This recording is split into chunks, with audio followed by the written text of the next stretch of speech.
So I'm currently at this moment in time having a wee fight with the tripod, and I'm hoping that it's gonna stay. Good evening and welcome to the Confidence Conversations episode 54, I believe. I know that at some point there are some numbers that have gone awry, but this is episode 54, believe it or not. How quickly time flies. So as people are joining, please do just drop in and just say hi, good evening, hello, or let me know where in the world you currently are. Because I know that we have some people who are just getting up in some parts of the world and equally some people who are just going to bed. So it's always nice to know where you are. Hi, Alyssa. Now I know where you are, so I don't need to give you a shout out in the sense that you're not miles away from me. Probably about 5 or 6 miles away from where I am right now. So welcome, and as more and more people join, hi Jane, lovely to see you as well. As more and more people join, I will go over the kind of format for this evening, and also just a reminder that as I'm going through the conversation this evening, I'm bringing a specific topic to the table as per normal. And as I go through, when things are making sense, then let me know. Give me the thumbs up and some hearts. As I've explained before with some of the algorithms on Facebook, it makes it really, really easy, thank you very much, for people then to see it and also then engage with it. And if there are specific people that you think, do you know what, Bob, Sarah, Rita, Charlie, whoever it might be, could really do with listening to this, then you could privately message them if you don't want to tag them. You can share this with them. There is a share button at the bottom as well as you're watching it. But you can tag them and go, hey, Charlie, come and look at this, or this is right up your street, or this is what we were talking about this morning. So it helps people get the access to these videos. And the whole purpose of them is to create a forum, create a space to enable people, thanks Alyssa, to have these conversations. And if you're watching this on the recording or listening to this on the recording, because I know a lot of people do, is please, again, once, if you're watching it or on the recording or listening to it on the recording, then please do continue to do it as if you were watching it live, but giving the thumbs up or the hearts when things make sense to you.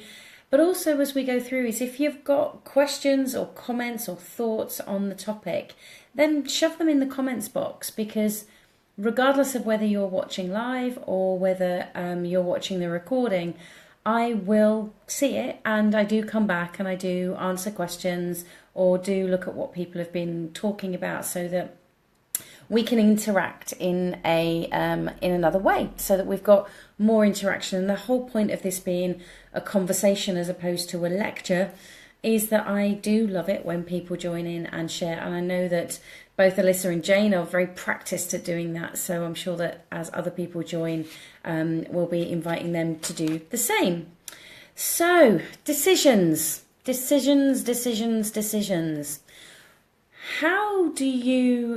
What are your thoughts on making a decision? How do you, when you know that you've got a decision, and you may be in the throes of that at this moment in time, when you know that you've got a decision coming up, what goes on for you? What happens in your mind? What thoughts do you think about when you have a decision?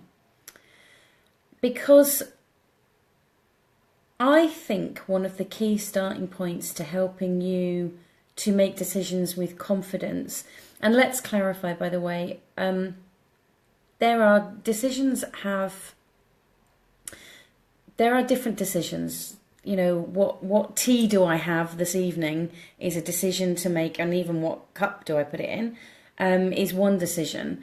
But leaving my job, or starting up in business, or moving country, or buying a house, or changing relationship, or whatever it may be, that's a different kind of level of decision. So I appreciate that when I'm going to make the offerings that I am this evening as to different ways to look at this, is is to play around with it. Play around with it in the variety of different decisions that you have on a moment by moment basis, because let's be honest, we are making them on a moment by moment basis. Whether we're conscious that we're doing that is a different thing.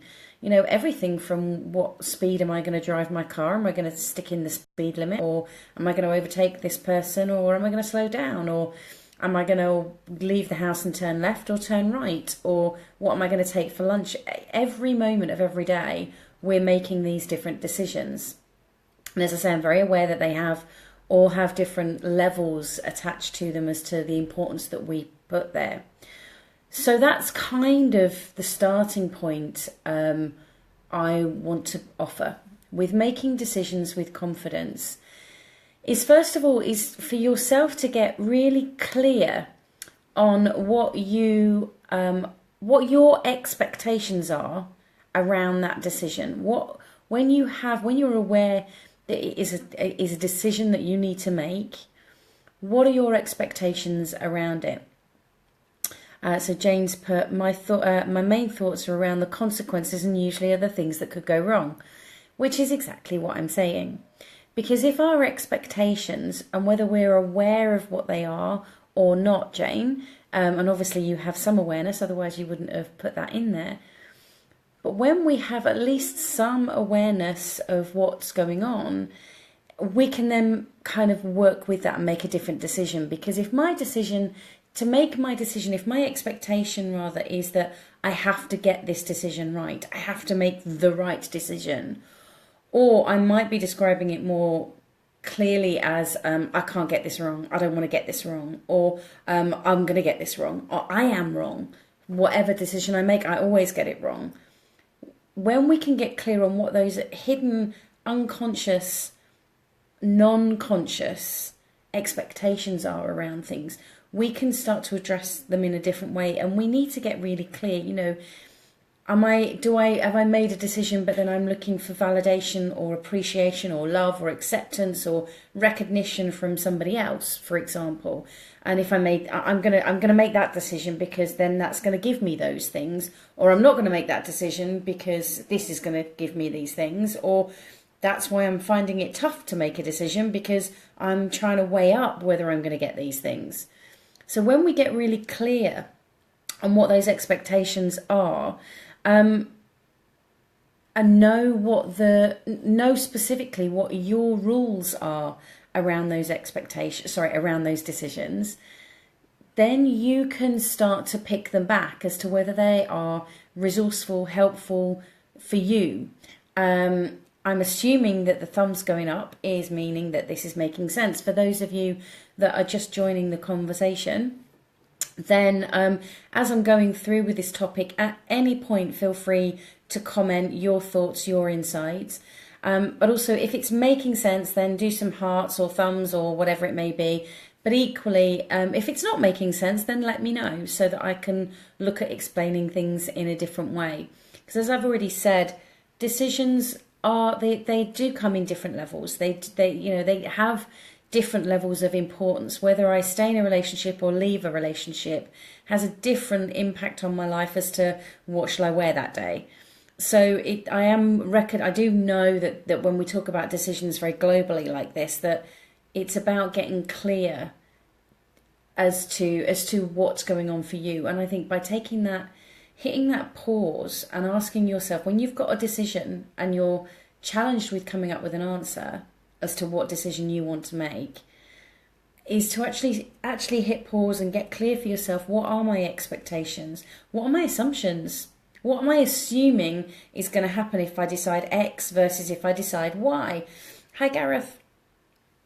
Because if I'm not giving myself that opportunity to get really clear on those assumptions or those expectations or the rules that I have, then of course I'm going to be dancing between things, because if I choose X, then I'm unconsciously making these assumptions that all these things are going to happen, but then I want to hedge my bets and maybe choose Y, and then that means all these different things. And unless we can put them out in front of us, and I can't stress the importance enough. People think that just by thinking something through, that gives them enough clarity for things. And for some people, like, it can work. But ultimately, what we need to realize is, although we might hear voices or hear or see, kind of get insights within this, when you write something down or when you speak something aloud, that's the first time your brain's heard it. That's the first time your brain's heard your own thoughts, or it's the first time your brain has seen your own thoughts. So rather than just thinking about these decisions, write down, okay, so if I decide X, then what rules or assumptions or expectations do I have about that? And if I decide Y, what rules, expectations or assumptions do I have about that? And that in itself can give you some clarity and strength and understanding around that sort of side of things. Is that making sense? Does that give you some insights on a different way of looking at decisions?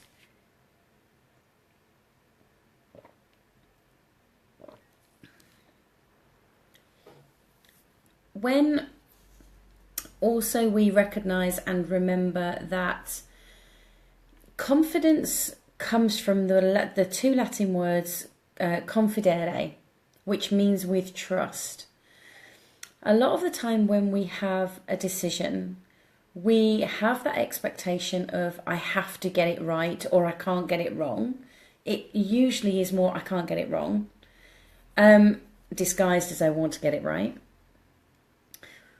We kind of then dance around making that decision, making that choice, and actually making that commitment to something, because we're not trusting ourselves and trusting our decision that whichever decision we go with, that we will understand, or we will find a way through. We will find a way to find our way through that decision, or we can support ourselves with that decision. And even if it does go wrong, that we will learn something from it and we will develop for ourselves. We will help ourselves through that. So going back to what you said earlier, Jane, about your main thoughts are around the consequences, and usually they're the things that go wrong, is when you get real clarity, let your brain go down that road. I know I've said this on a number of different confidence conversations, is around when you give yourself the permission to imagine, walk down that road of getting it wrong. Go down that road full on. Okay, well, if it goes wrong, whatever I'm describing, whatever rules, expectations and assumptions I have about wrong, imagine you've made that decision and it has gone wrong. Go to that worst case scenario and then ask yourself, okay, if that happened, how would I deal with it? How would I deal with it? Actually make your brain go into that worst case scenario rather than avoid it and kind of go, oh, I don't want to go there. Take yourself into it, really face into it. Okay, well, if it happened, how would I deal with it? And then how would I deal with it? And then after that, what would I do? And then after that, what would I do? I was doing this with a client recently who had this kind of background fear about not being able to provide for his family. So I said, okay, well, let's go down that road. If you lost your job today and you had there were no financial backup then and there, what would you do? And of course, that's his worst case scenario. So I said, okay, let's go down that road. Imagine that has happened. If that happened, what would you do? And he came up, well, I'd do this, and then I'd do this, and then I did that, and then I'd do this, and then I'd do this. And I said, okay, imagine you've done those, then what would you do? Well, after I'd done those, I'd then do this, this, this, this. And we kept going and we kept going. And he hit a point, and I said to him, if that worst case scenario happened, how do you feel now? And he said, well, I know I'd deal with it. So just by allowing yourself to walk through those wrong decisions, well, what would happen if I made that decision and it went wrong? Go through it. Go through the whole thing. Okay, well, I'm going to make that decision. And if it goes wrong, how would I deal with it? Just imagine that. Give yourself the opportunity to experience it. But once you've done that, give yourself the opportunity to do the opposite and go through the best case scenario as well. Why not? Give yourself the opportunity to walk through, okay, well, I'm going to make this decision. What's the best outcome and how will I deal with that if it happens? And how would I deal with that? And after that's happened, how would I deal with it? Is this making sense? Because if we just assume the bad, and this kind of like little gremlin pops up and we go, oh, I don't want to go there. And we're not facing things.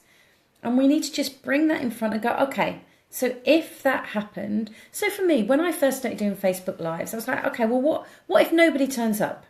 What if I do 50 of these and no one ever turns up, no one ever comments, no one ever interacts, and they are of no value? It's kind of my worst case scenario in that sense. And I was like, okay, well, I just talk to myself and get used to delivering content live. Getting used to seeing myself, because obviously I'm looking at myself in the camera. Well, kind of, but not quite.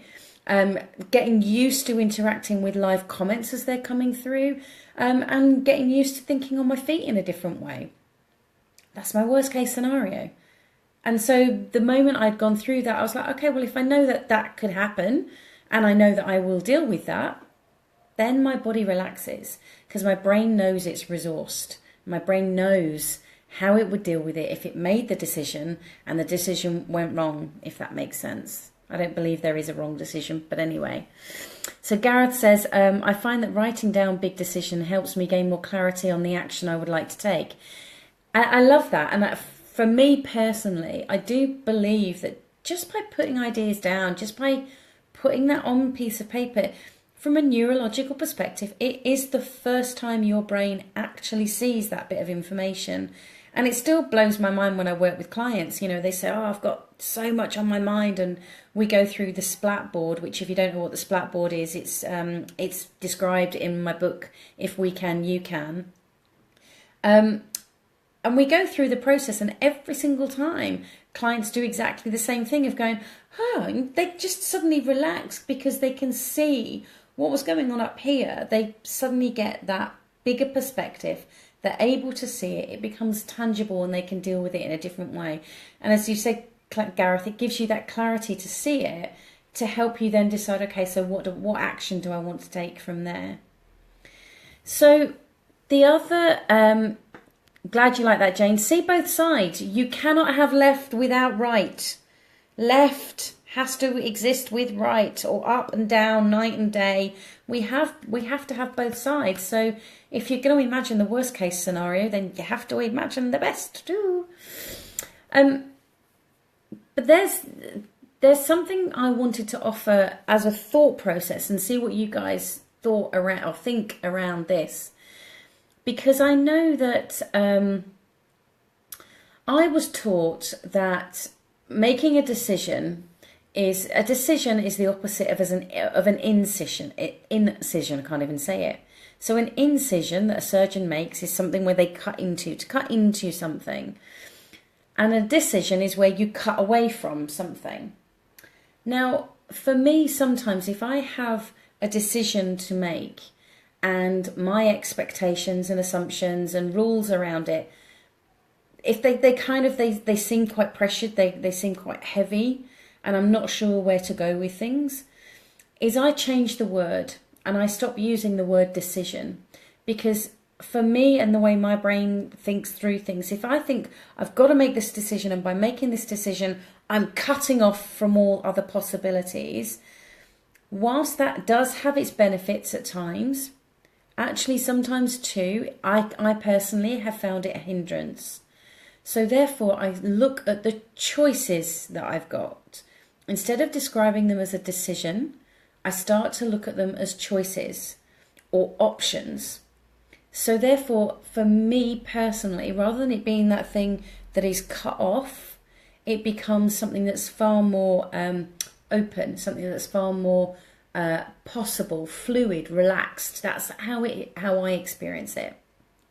So it's still the same thing that needs to be decided on or chosen or opted in or out of. But for me, just by changing the word, I've just got this choice I need to make.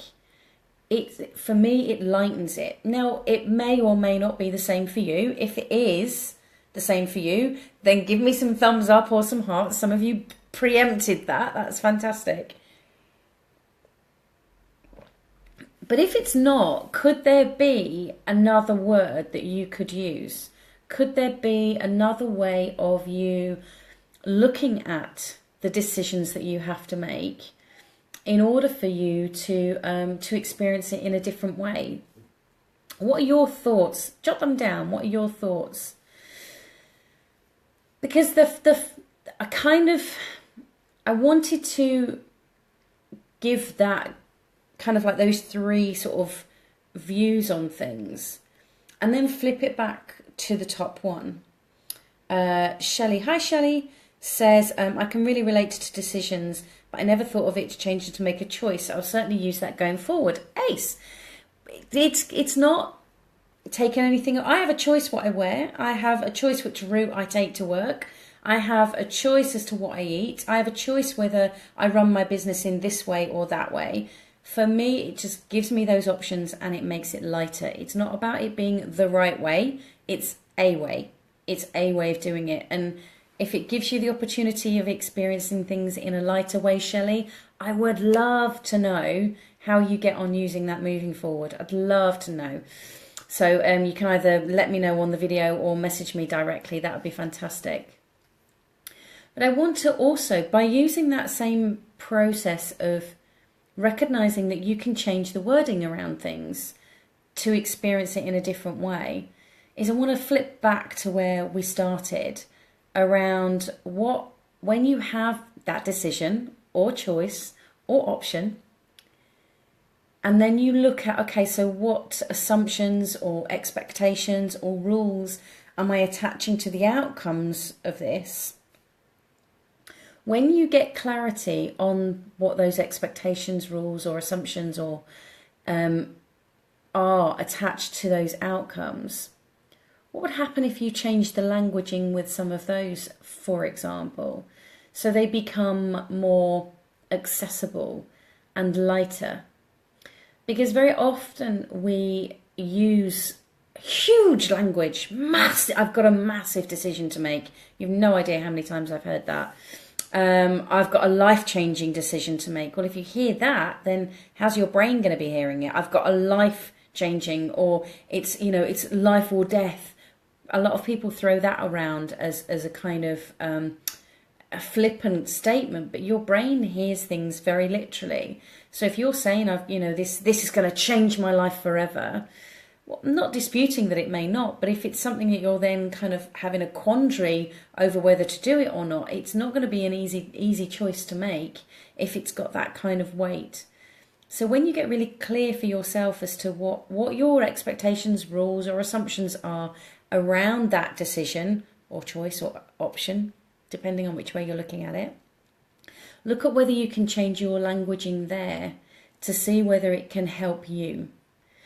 Because I do think that really and truly, the biggest challenge that we face around making decisions with confidence is that we put so much pressure on ourselves. And usually, in my experience, from both for myself and also with working with clients, is that it's because we're looking to get it right or be right, or more specifically to not be wrong or get it wrong. And this kind of undercurrent or kind of subtext or soundtrack music that we've got of I can't get it wrong, I don't want to get it wrong, I'm too scared of getting it wrong, I don't want to be wrong, is what's kind of guiding those choices. And that means that we can end up maybe making ones that aren't the ones that light us up, and maybe they're the ones that kind of don't ignite us as much as we would like. So the more we can give ourselves the opportunity to look at where we're trying to make ourselves right or get it right, that's when we can see that there's some pressure there, and maybe that's where the languaging could be changed. So what are your thoughts on that? There is one more thing that I do want to offer you as well before we wrap up this evening. I still get blown away by how fast half an hour goes when I'm talking to myself in my phone. But what are your thoughts now on making decisions with confidence, having had the conversation that we've had this evening around looking at your expectations? What are your expectations around that decision for yourself or for somebody else or for that decision? What else were we talking about? Different levels of the importance of those decisions, and also around the changing it from it being a decision if you're struggling with that, is actually to shift it into recognizing that it's a choice or an option. You've got a couple of options or a couple of choices, and that you're making a choice around that thing. What are your thoughts, or what questions do you now have around making decisions with confidence? I'm just going to give you a few minutes to tippy type or give me thumbs up or hearts or whatever it may be. If this is making sense, and if it's of value, then please do let me know.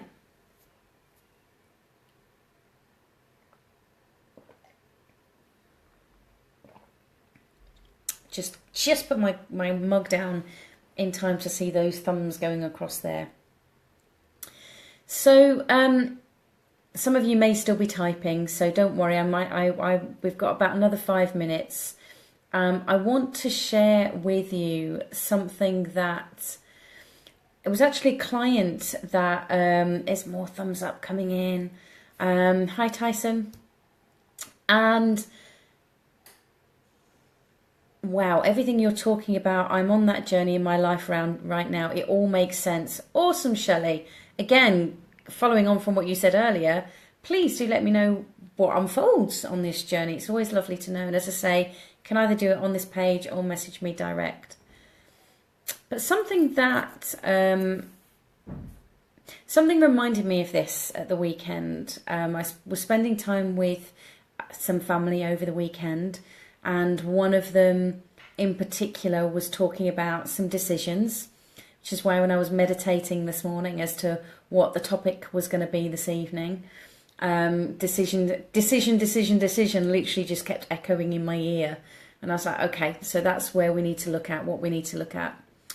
And it actually wasn't really to do, what I've shared this evening wasn't to do with what this particular person was talking about, but they were talking about the choices that they've got, and that's how they were phrasing it.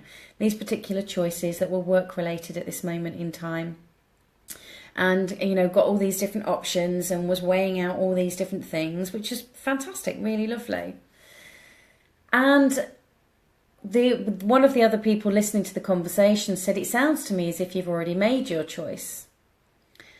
And the other person was like, "Well, I'm not sure." And I didn't say anything because it wasn't appropriate to at that moment in time. But it did remind me of, and I can't remember what TV program, but it was a client years ago that told me about this, that there was a particular character on a TV program that whenever he had a decision or a choice, he would get a coin.